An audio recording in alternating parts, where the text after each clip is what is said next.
Hi everyone. I know that it's a Saturday and you probably want to get some rest or you're out and about, but don't worry, this video is being recorded so you can view it at any time that you want. This is a very short and quick lesson in regards of recording the PPP forgiveness and the grant amounts properly in your accounting books. Again, I am Talia PV. I am the owner of PV and Associate Support Services. We provide accounting and business consulting services, as well as development and training services to startups, small to medium sized businesses throughout the U.S. We have done a lot of consultations between last year and now that's keeping us busy, keeping us going. The main concerns that have been with small business owners has been the PPP and the EIDL amounts that they have received. What does it look like on their books? How to properly record it, or what does the new tax law says about the amounts? So I want to get started with showing you how to exactly record that on your books. So hopefully that this training session will just answer your questions. Like I said, it's just very short, very quick.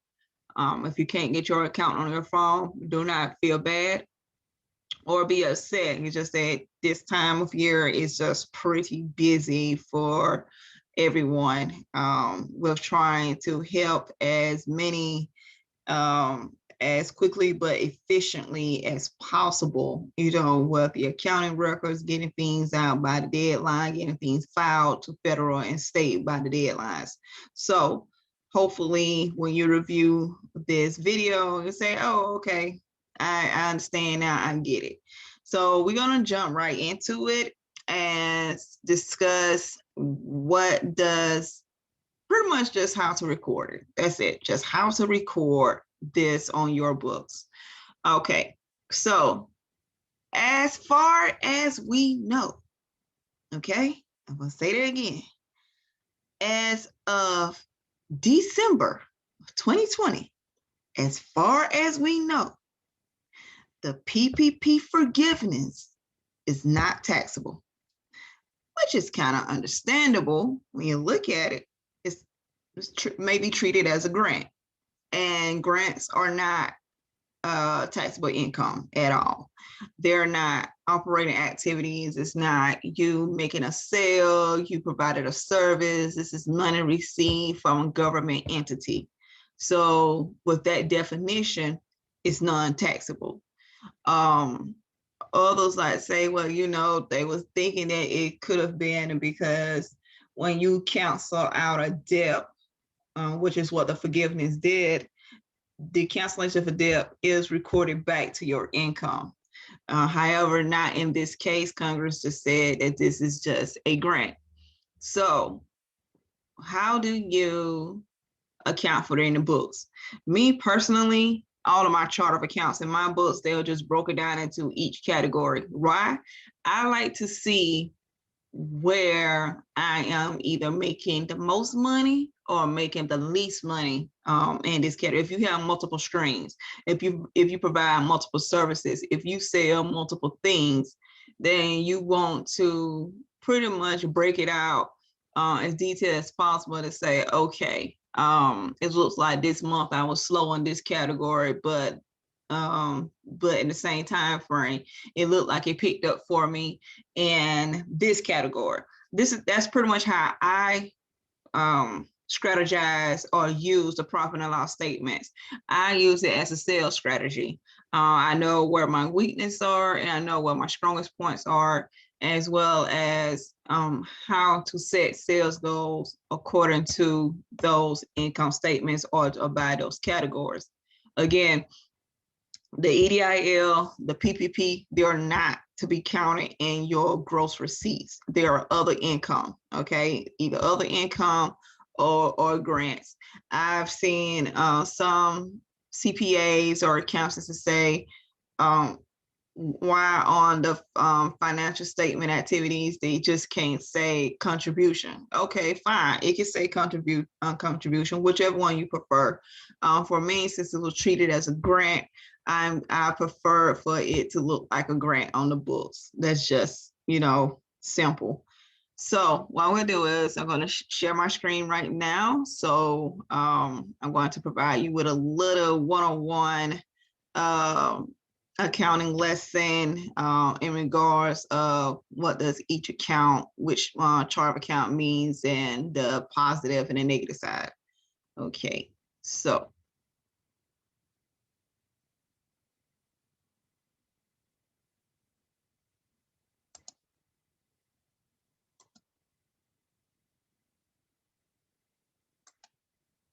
all right, there we are. Okay, so I got a little bit of terms up here for you, so you can pretty much follow along and you will know what I'm doing. So assets, assets accounts. Those are your checking, savings, money marketing, other current assets, buildings, depreciation, amortization, falls up under amortization. I'm sorry, not depreciation. Amortization falls up under assets, buildings, land, vehicles, all of that is current assets. Expenses, what we call indirect expenses, those are advertising and marketing, office supplies, travel, legal and professional fees, telephone expenses, utility expenses, rent expenses. Those are indirect expenses. Cost of goods sold, this is what you will see above the expense category on the profit and loss statement. These are direct expenses, meaning that the expenses that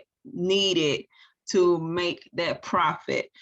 For example, if you say a handmade bath products or your coconut oils and butter, the material that's needed, the ingredients that's needed, that's cost of good. To package it and put it in jars, that's cost of goods. To get it shipped out, that's cost of goods. Those are direct expenses to turn. I'm sorry, we kind of went out there.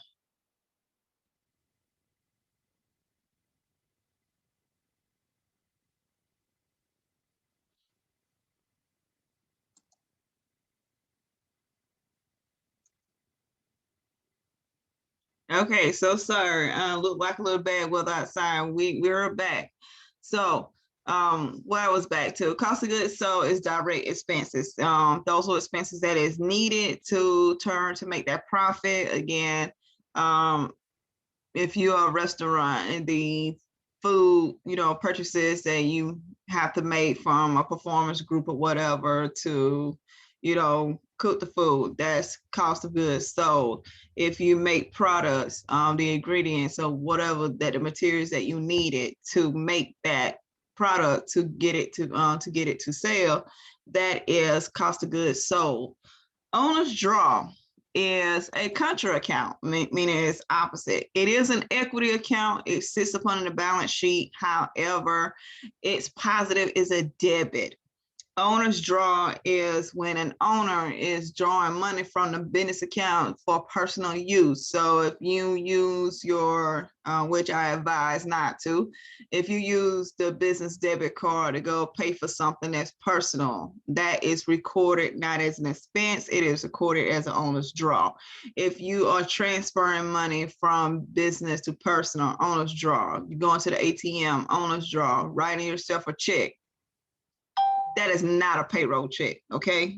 Please understand that. That's not payroll. That is an owner's draw. You wrote yourself a check, your name on the line to pay to order of, and for whatever amount from the business account, it's an owner's draw. It's not payroll. You did not take taxes out of it, so it's not considered a payroll check. It's just a draw. Therefore, it has a debit side. Liabilities, anything you owe.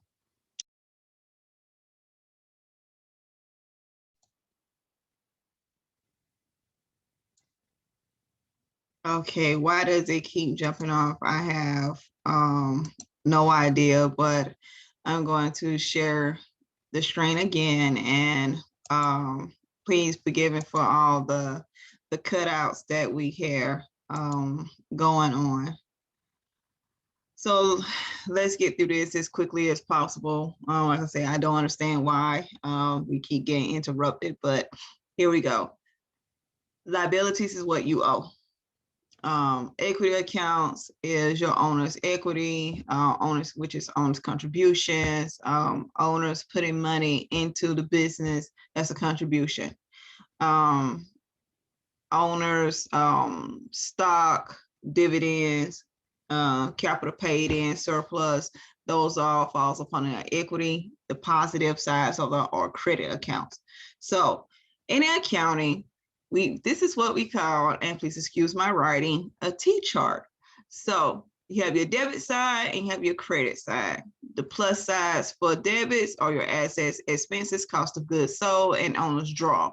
Your credit positive sides is your liabilities and your equity account. So if you received a forgiveness, congratulations. SBA is going to write off your entire amount for the $50,000, right? To move it from, which is a PPP, the loan has a positive credit side. So it's sitting on your balance sheet as 50,000, that's the credit amount. To zero it out, you move it to the debit side. So your journal entry is you're going to debit that account, which is what I have here, SBA loan, PPP for 50,000. And again, I consider it other income or a grant. You're going to credit that. And when you credit that, it is credit for the same amount, 50,000. Now, what does that mean? Again, I'm sorry, let me back it up. Others want to say, hey, it shows as a contribution from others. That's fine. You can name a contribution from SBA that was set up on an equity account, and it'll be the same thing. When you receive the money, of course, it went into your checking account. So you're going to debit the checking account and you're going to credit that contribution account. So it shows up on the balance sheet underneath equity instead of liabilities. Now, let me share what it looks like for the balance sheet. Okay, so on your balance sheet here is zeroed out. As of today's date, you do not owe for the PPP. However, you owe for the EDIL. The EDIL, if you receive the what it called advance before July, congratulations. That means up to 10,000. The amount has been recorded as a grant. The remaining portion, however, is still a loan. You have to pay it back. SBA will send you a letter in the mail. The letter in the mail going states the terms, the interest, payment that's due, the rate, everything. So that is a loan. However, the 10,000 other portion, you record it the same way, I named it as SBA loan dash EDIL 10,000. The grant is 10,000. So I can show you here what it looks like as a journal entry into your books.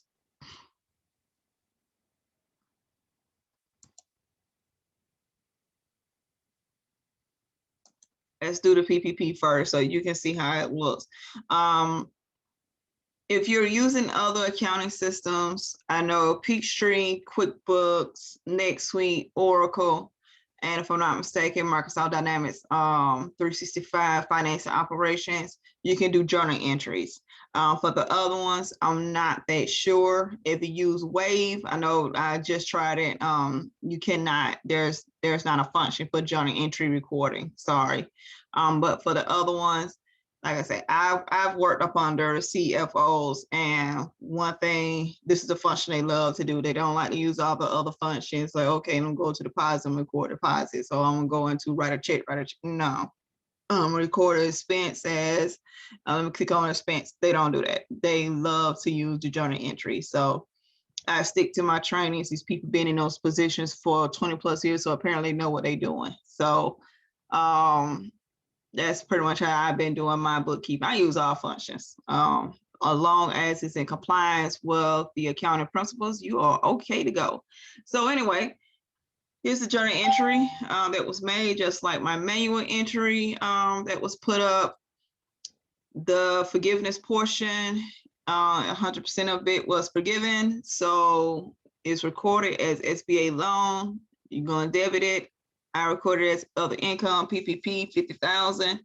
And yes, it came from the SBA Treasury. Thank you. The other one is the EDIL that's forgiven. The grant portion is recorded as the same way, which is the 10,000. That is the grant portion that was, you know, you don't have to pay back. So you're good. Now, what does that mean particularly? That just means that on your profit and loss statement, it's not counted in your sales, it's not counted in your services. Again, it is not taxable. So when you pull a profit and loss statement, it will show up on. So when you pull up a profit and loss statement, that it would show up on it, that just as that, it would show up as other income, nothing else, nothing more. So go back to sharing the screen with you again. Okay, so the same thing. Here's your 10,000 recorded. There's your grant, and 10,000 of it has been wiped out. So on the balance sheet, you saw that it decreased it to 65,000. The PPP is now at a 0. This is what it looks like on your profit and loss side.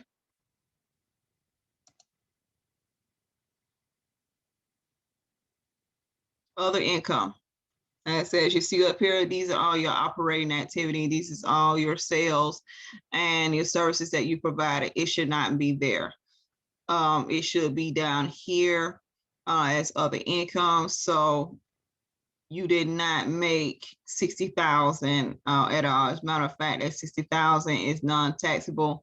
So your accountant and your CPA, they know that to just take that amount off the books, because that's not what's going to be taxed. It's just your sales and services that you receive from your customers or your clients. That will be taxed.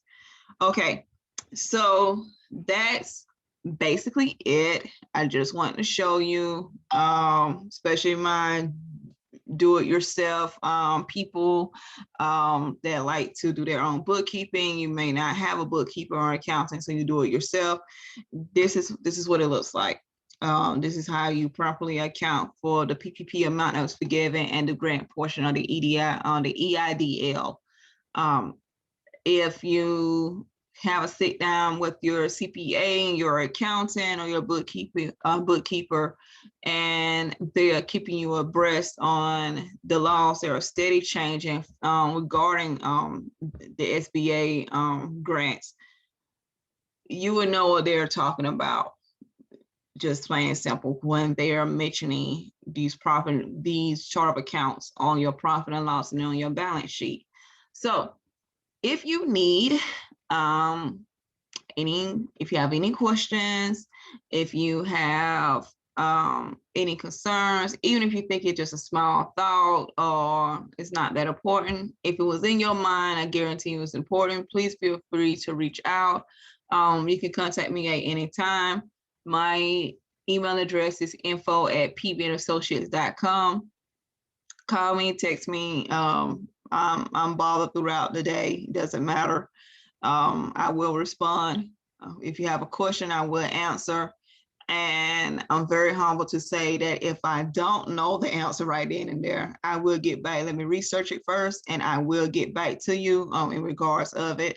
And again, I'm always standing by. I'm glad to help. It's a very personal thing for me as a small business owner to reach out and help other small business owners, pretty much just paying it forward. I do not seek anything, but hoping that you gain the knowledge and the tools that you need to run your business, not run as managing operate your business successfully and properly.